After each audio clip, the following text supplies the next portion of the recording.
Trump this time around has a much bigger challenge on his hand. So the Trump policy is very simple.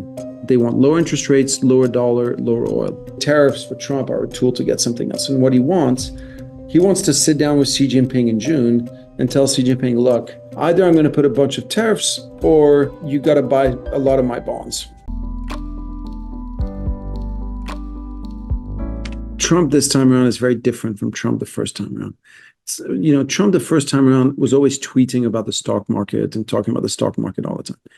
Trump this time around has a much bigger challenge on his hand because few people realize this. Few people even remember. But 5 years ago when COVID hit, and it was pretty much exactly 5 years ago. But 5 years ago when COVID hit, U.S. corporates went out and borrowed a lot of money because all of a sudden interest rates were at zero. So they all issued record amounts of debt. They all issued tons and tons of corporate debt. Now, most corporate debt in the United States is 5 years. So they all have to essentially roll over the debt over the next second half of this year, first half of next year.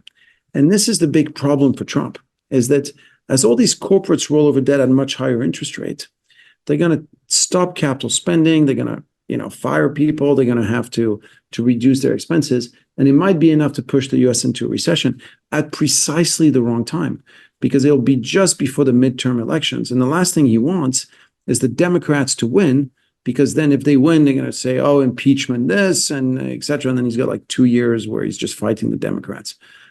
So I think if you're Trump, your main goal today is I need to get the interest rate down, because otherwise the corporates can't roll over their debt.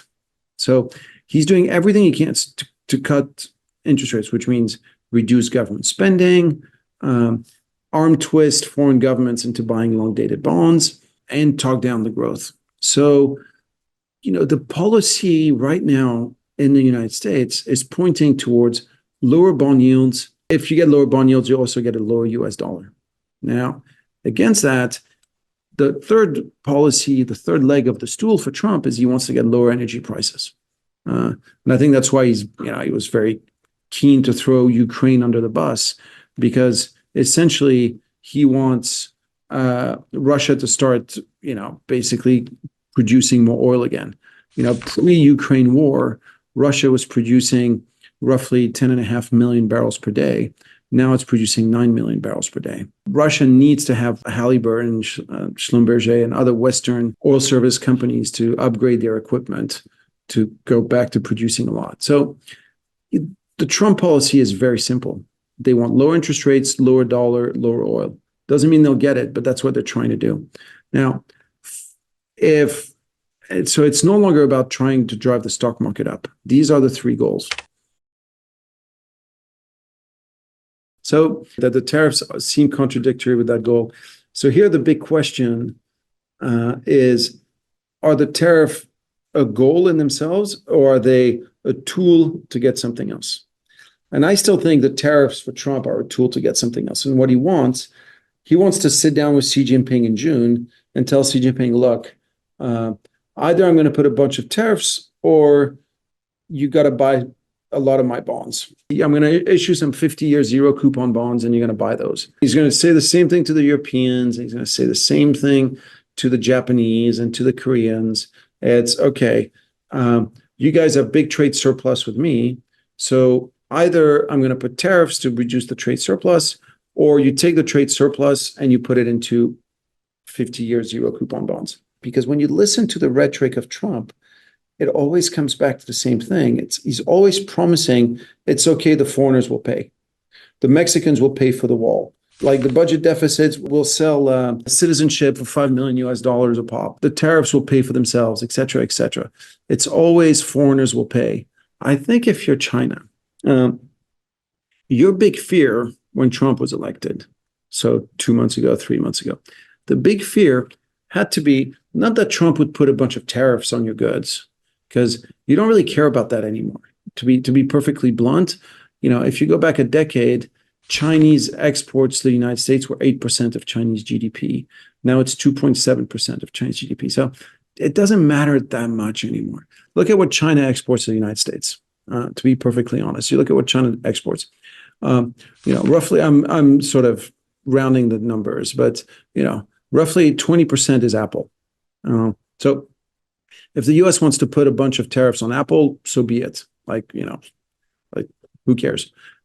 Another 20% is high-end electronics, and that can't go anywhere because it's complicated supply chains that can't move to Vietnam, India, or wherever else. Then you've got 20% of sort of high-end machine tools, high or low-end machine tools like the Black & Decker or like Johnson Motors, all that stuff. Now that part conceptually that could go somewhere else, and then you've got another 40%, which is all the frankly low value-added stuff, the shoes, the t-shirts, the Tupperware, the furniture, all that stuff that is leaving China gradually anyway. It's going to places like Vietnam, like Indonesia. And I think that, the Chinese leadership, they don't really care if they lose that part. They know anyway, they're going to lose it. They're going to lose it over time. Like, shoes, plastic toys, it's like, it's bound to leave anyway. So, and again, it's like at this point, it's 2.7% of Chinese GDP. I think that's why the market doesn't really care.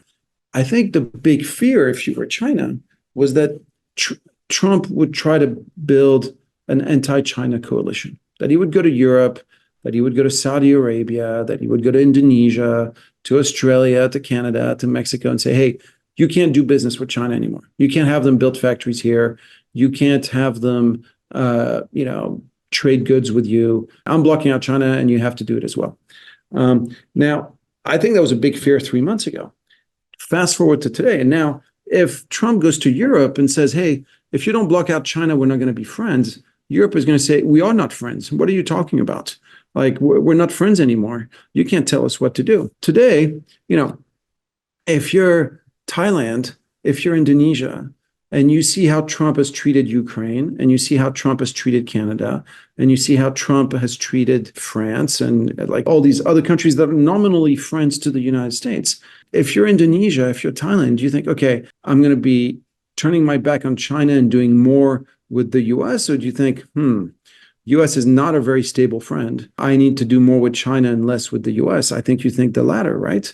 The US closing in on itself opens up huge avenues for China to do what China should now do, is do friendly diplomacy.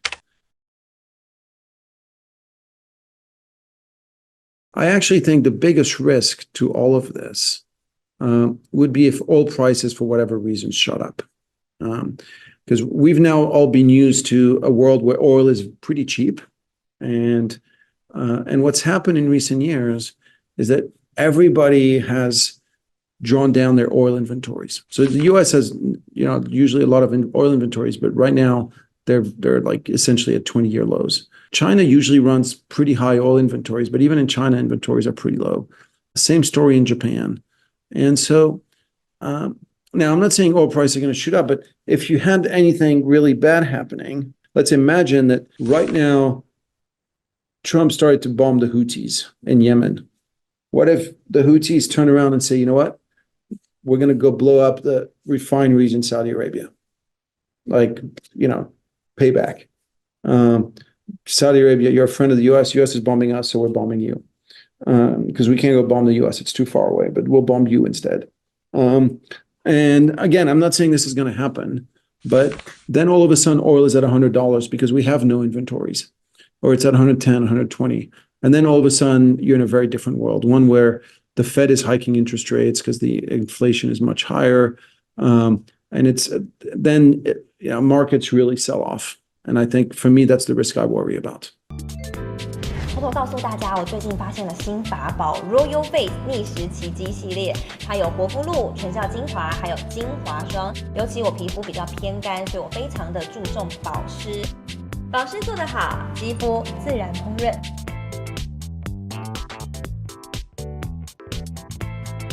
提亮肤色更年轻，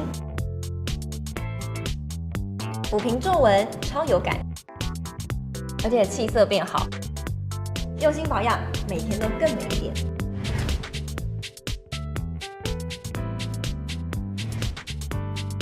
美吧。